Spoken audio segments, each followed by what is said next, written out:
here. That's so exciting. What a lovely addition to the kitchen. You guys, welcome to This Just Out. And this just out, we have an amazing show for you. I have an incredible guest that is going to blow your mind. She's awesome, she's talented, she's a gay, she's famous. No, I'm not talking about your mom. I am talking, well, actually, you could probably guess, because there aren't that many, out famous gay women in this world, so you could probably guess, but no, it's not Rosie O'Donnell. No, it's not Ellen DeGeneres. Is it No, she's not out of the closet yet. Is it No. She... oh, I wish. No. Maybe. I think I'm her type, actually. I hear she likes girls that don't shower that much. Which is me. Hi, how are you? No, we have an incredible guest on the show. Her name is Tegan Quinn. Ever heard of her? We have one half of Tegan and Sarah, because legally they both couldn't come on the show. So they arm wrestled for it. Tegan lost. And now she's here. It's so exciting. I can't believe it. She's, they're one of my favorite bands. I absolutely love their music. I met her at a barbecue a couple of days ago, and then she agreed to be on the show.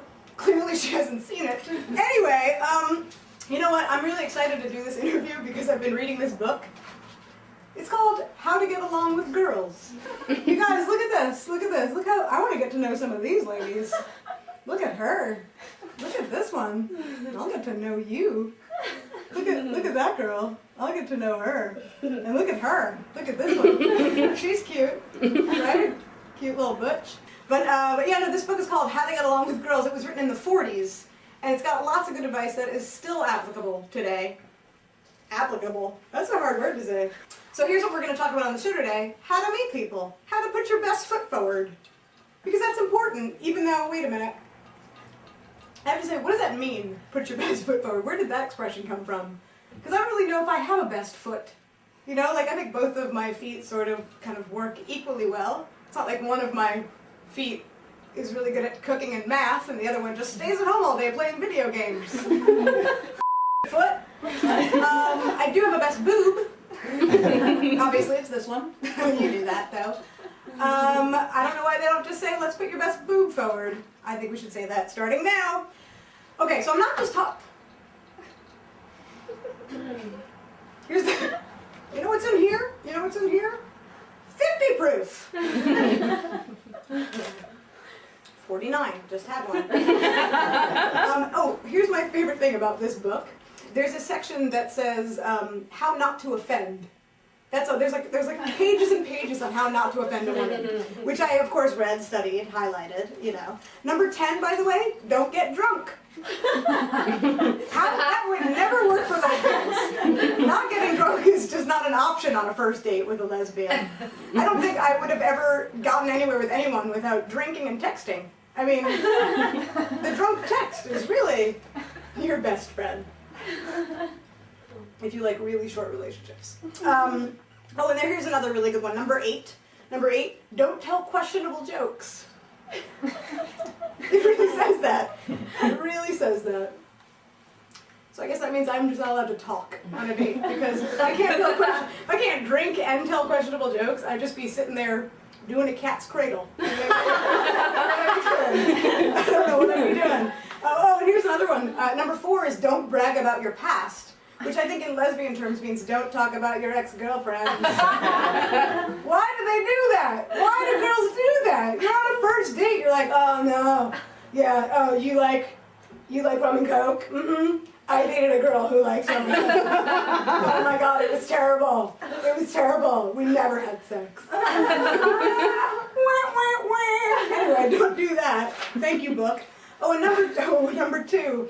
Number 2 is don't find fault. Which I enjoy. I just like thinking of the date where like 2 girls are just finding fault with each other. It's like, so anyway, where are you from? Oh, I'm from Chicago. Oh. I don't like that. I don't like that. Who's your favorite band? Like, who do you like? Oh, I love Coldplay. Ooh. I don't like that.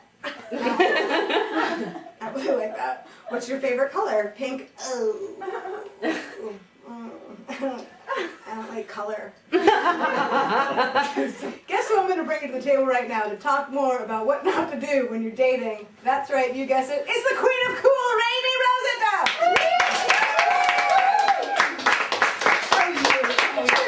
You got my little sweep? You got a little sleep. You got a little curly cue. It's a little humid here, so I have a little... It has been. It's been a little balmy. A little balmy? That's right. A little bit balmy. Balmy. So we discussed sort of our own rules about what not to do when you're dating. And I think we have the #1 rule of all time. I think that in this current day and age, the #1 rule would be turn your phone off. Oh my God, right? Thank you. Thank you. Clap for that. I'm going to be honest with you. It's not like I date a lot, but like if I go on a date and a girl's like, sorry. It's like, I mean, what am I, like, just, what am I, not important to you? Or? And then I get all weepy and they're like, I'm so glad I'm on the phone right now. Probably not. Yeah. Turn your phone off, that's Turn rude. your phone off. It's rude, it's rude. Right? It's really... To text and Yeah, to, no, it's not classy, put it that way. It's not classy. It is not classy. It's not classy. Go, if you have to talk on your phone, excuse yourself to the ladies' room and go do what you need to do. That's right. And then return. That's right. And maybe powder your nose while you're in there. Maybe powder your nose while you're in there, you greasy-faced woman. Oh, well, no, I think we should reiterate that one. Right. Don't talk about your ex-girlfriends. You guys, who are trying to charm the pants off of a new woman, don't bring up all the old bitches that you've already Don't show up drunk. That seems obvious, you guys. I know it's nerve-wracking going on a date and you might want to like kick some back before you leave the house, but not only if you live in a driving culture where you have to drive there, it's not safe, but you make a fool out of yourself when you show up wasted. Yeah, here's a brief example of what we're talking about since I'm already halfway there. And I'm drinking coffee. So anyway, already talking too close. Already just way too And you close. smell like a drunken sailor, so. That's just my Old Spice. It's the deodorant. It's That's the my deodorant deodorant. you That's got. my deodorant. Anyway, so tell me about you. Look at your boobs. That's what it would be like. Yeah. That's my whole point. Maybe that's just me when I'm drunk. Oh, yeah. and if you're gonna drink, don't drink red wine. Don't drink red wine. There's so many reasons why, but I'll start by telling you that A, it gives you maybe the worst breath in the entire world. It discolors your lips and teeth. Yeah, I know. It's like you just end up, honestly, if I want to date with somebody and they're drinking red wine, this is like you talk at me like you're drinking red wine. Like the whole time, like by the end of the date, I'm sitting at another table in another room at another restaurant. Ask questions. If you find yourself doing most of the talking, the other person has already checked out. Yeah, they're not having a good time. They're not having a good time. They're mentally checking their MySpace page. Just sort of like guessing who might have sent them a message. You know? Or physically doing it on their phone. Yeah, exactly. And their status update on Facebook is not having a good time on this date. Exactly. If you ask, you pay. You can't go Dutch if you ask somebody out. I don't believe It's in it. I don't think it's right. It's, again, not classy. It isn't classy. If you like somebody enough to ask them out on a date, and they say yes, pay for their meal, people. That's why they invented credit cards. It's not real money. Or be honest and take them to In-N-Out Burger and, you know, Right. have a milkshake and a burger. Right, and enjoy the only date you'll ever have with them.